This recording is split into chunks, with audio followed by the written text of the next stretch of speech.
Hello, সবাই কেমন আছো? আশা করি সবাই খুব খুব ভালো আছো, সুস্থ আছো। আমিও খুব ভালো আছি। বং ইন মাউন্টেনের আরও একটা নতুন ব্লগে তোমাদেরকে অনেক অনেক ওয়েলকাম। তো আমার আজকে সারাটা দিন কেমন কাটলো সেই ভিডিও আমি তোমাদের সবার সঙ্গে শেয়ার করব। আজ রবিবার সকাল 9টা মতো বাজে।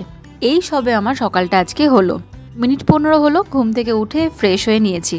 এখন এক কাপ চা নিয়ে বারান্দায় দাঁড়িয়ে দাঁড়িয়ে লোক দেখছি রাস্তার। এই বারান্দায় দাঁড়িয়ে থাকতে বা ছাদে দাঁড়িয়ে থাকতে আমার কিন্তু বেশ পছন্দ। এখন তো ঘুম থেকে তাড়াতাড়ি ওঠার কোনো গল্প নেই, সেজন্য একটু বেলা করেই আজকে সকালটা হলো। আর বাড়ির সামনেই এই মন্দিরটা আছে, সেখানে সকালবেলার প্রত্যেক দিন এসে একটু করে প্রণাম করি। যাই হোক, চা খাওয়া হয়ে গেছে। এখন এদিকে এসে দেখি এর মধ্যে ভাই বাজার নিয়ে চলেও এসেছে। রবিবার, তাই সকাল সকাল ও বেচারা বাজার গিয়ে বাজার করে নিয়ে এসেছে। আর রবিবারে মায়ের এই বাজার গোছানো দেখতে কিন্তু আমার বেশ ভালো লাগে। যদিও প্রত্যেক রবিবার এই একই কাজ আমি করি, তবু মা যখন এরকম সুন্দর করে জায়গায় জায়গায় সমস্ত সবজি আলাদা আলাদা করে রাখে, সেটা দেখার কিন্তু মজাই আলাদা। তো ওদিকে সমস্ত কিছু দেখা হয়ে গেছে, মা রান্নাও চাপিয়ে দিয়েছে।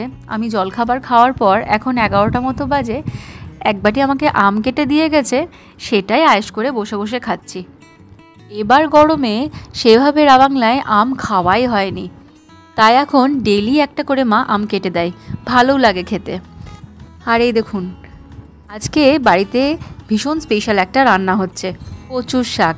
আমি খেতে ভালোবাসি বলে ভাই বাজার থেকে নিয়ে এসেছে, আর মাকে বললাম এনেইছে যখন তখন একটু বানিয়ে ফেলো।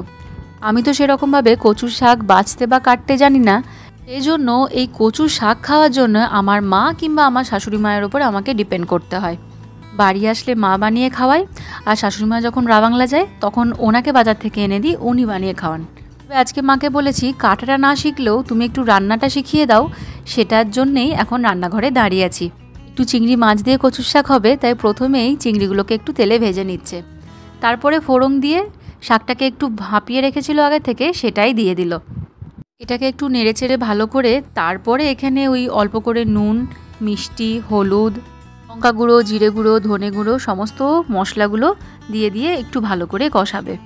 এই শাকটা নাকি যত কষিয়ে রান্না করবে তত নাকি খেতে ভালো হয়। অনেকেই হয়তো বিভিন্ন রকম করে বানান, তবে আমার তো কোনো এক্সপিরিয়েন্স নেই। যেভাবে মা বানাচ্ছে সেটাই আপনাদের সঙ্গে শেয়ার করছি। সমস্ত কিছু দিয়ে ভালো করে কষে নিয়ে বেশ কিছুক্ষণ ঢাকা দিয়ে আবার যখন ঢাকা খুলেছে তখন অনেকটা এরকম দেখাচ্ছে। তারপরে এখন আবার অল্প একটু জল দিয়ে ভালো করে কষে নিচ্ছে।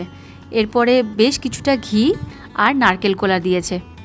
রান্নাঘরে গন্ধ কিন্তু বেশ ভালোই উঠেছে, বিভিন্ন রকমের গন্ধ একসঙ্গে মিশে গেছে। এদিকে ঘিয়ের গন্ধ, ওদিকে চিংড়ি মাছের গন্ধ, ওপর থেকে আবার নারকেল কোড়াও দিল। যাই হোক, আজকে এর সঙ্গে আরও অন্য রকমের রান্না হয়েছে। দুপুরে লাঞ্চে যখন খেতে বসবো তখন আপনাদের সঙ্গে শেয়ার করব। তো এখন দুপুরে খেতে বসেছি, দুপুর 2টো মতো বাজে। দুপুরের লাঞ্চটা একটু দেরি করেই হয়েছে। যদিও আমি খুব একটা মাছ পছন্দ করি না, তবে আজকের লাঞ্চ থালিতে কিন্তু মাছ ভর্তি। তবে এই কচু শাক দিয়ে কিন্তু আমার এক থালা ভাত চলে যাবে। হ্যাঁ, একটু বেশি করে লেবু নিয়েছি, কারণ যবেই না মাছ কচুর শাক রান্না করে বলে একটু লেবু খা, না হলে গলা ধরতে পারে। আর এর সঙ্গে ছিল পটল দিয়ে কই মাছের ঝোল আর গরম গরম মাছ ভাজা। যাই হোক, দুপুরে খাওয়া দাওয়া শেষ করে একটুখানি রেস্ট নিয়ে এখন আবার বেরিয়ে পড়েছি। এখন এসেছি একটু মিষ্টি নিতে, দিদার সঙ্গে দেখা করতে যাব। আর সেজন্যই একটু মিষ্টির দোকানে এসেছি অল্প একটু মিষ্টি নিতে। যদিও আজকাল সেরকমভাবে কেউ মিষ্টি পছন্দ করে না, তবু মিষ্টিটুকু হাতে করে নিয়ে গেলে মনে হয় পুরনো চলটা এখনও বেঁচে আছে। আগে যখনই কেউ বাড়িতে আসতো বা আমরা কোথাও যেতাম, এই মিষ্টিটুকুই কিন্তু নিয়ে যেতাম। এখন অবশ্য অনেকেই বিভিন্ন ধরনের স্ন্যাক্স, জুস, ফল, ফুল, বিভিন্ন ধরনের গিফটস, চকলেট, শোপিস অনেক কিছু নিয়ে যায়, তবে মিষ্টিটা কমই নিয়ে আসে। যাই হোক, মিষ্টি কেনা হয়ে গেছে। এই বাড়িতে এসে দেখি বড় মাইমা গরম গরম চা করছে, তাই চায়ের লোভটা সামলাতে পারলাম না। আমার বড় মাইমা এই দুধ চাটা বানায় হচ্ছে অসাধারণ। যাই হোক, বেশ সন্ধ্যেবেলায় আড্ডা মেরে চা খেয়ে এখন সন্ধ্যে 6টা মতো বাজে, বেরিয়ে এসেছি বাজার। ওই সংসারে টুকিটাকি কতকগুলো জিনিস আছে, মা বলল একা একা যাব না, তাই মায়ের সঙ্গে আসলাম বাজার করতে। এখন যেখানেই থাকি না কেন এই সংসারের জিনিসপত্র কেনাটা যেন হ্যাবিট হয়ে দাঁড়িয়েছে। সে রাবাংলাতেই থাকি নিজের সংসারের জন্যই কিনি, কিংবা বাড়িতেই থাকি মায়ের সঙ্গে বাজার যাই। বাইরে বেরোনো মানেই টুকিটাকি এই সমস্ত জিনিসগুলোই কিন্তু কিনতে বেরোতে হয়। আর বেরিয়েছি যখন, তখন নিজের জন্য কতগুলো টুকিটাকি জিনিস কিনে নিচ্ছি। কেনাকাটির তো আর শেষ নেই, ইচ্ছে হলো তো টুকটাক কিনেই নেওয়া যায়। তবে এই বাজার করার থেকে কিভাবে নিজেকে কন্ট্রোল করা যায় এইটা বোধহয় এখন শিখতে হবে। যাই হোক, এই কতগুলো কাজের জিনিস পেয়েছি, এগুলো রান্নাঘরে খুব দরকার ছিল, এগুলোই বেশ কতগুলো নিয়ে নিলাম। বাংলায় সমস্ত কিছুই পাওয়া যায়, কিন্তু ওখানকার জিনিসের দাম বড্ড বেশি। যে কোনো জিনিসের জন্যই বলে পাহাড়ে আনার তো একটা কস্টিং আছে, আর এই পাহাড়ে নিয়ে যাওয়ার কস্টিং হিসেবে এরা যে এত দাম ডিমান্ড করে কি বলবো।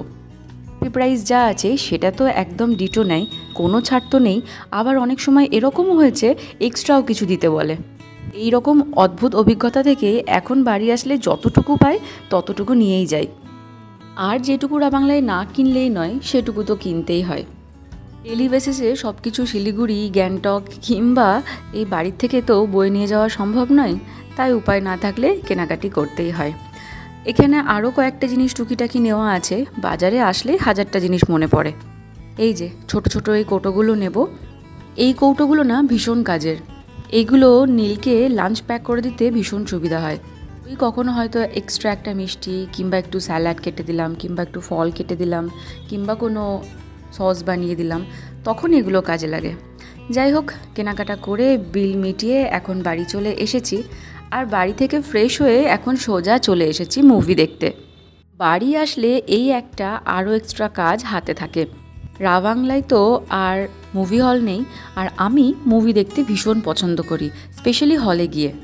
তো সেজন্যই যেখানে সুযোগ হয়, শিলিগুড়ি কিংবা নামচে কিংবা বাড়িতে আসলে একটা করে মুভি কিন্তু আমাকে দেখতেই হয়। আর ভিড় দেখে আশা করি বুঝতেই পারছেন আজকে কি মুভি দেখতে এসেছি। আজকে দেখতে এসেছি কল্কি। এত ভিড়, পুরো হাউসফুল। রাত্রি 8:45 শো, কেউ বলবে? গত 2-3 দিন থেকে টিকিট ট্রাই করছি, একটা দিনও পাইনি। ফাইনালি আজকে রাতের টাইমটা খালি ছিল আর এখানেই বুক করেছি। রাত্রে ডিনার কমপ্লিট করে আমি, ভাই আর বোন এসেছি একসঙ্গে মুভি দেখতে। আর এখন ওই লম্বা লাইনের সামনেই দাঁড়িয়ে আছি। প্রথমে ভাবলাম ভিড়টা একটু কমলে বোধহয় যাব, তো ভিড় দেখি কমার তো নামই নেই, উল্টে বেড়েই চলেছে। সেই জন্য আবার লাইন দিলাম। যাই হোক, মিনিট 15 লাইন দেওয়ার পরে এখন ভেতরে এসেছি। চলুন 2-1টা ফটো তুলে নিয়ে চটপট ভেতরে যাই। এই যে এখন বোন ফটো তুলছে, ওর হয়ে গেলে তারপরে আমি ফটো তুলব।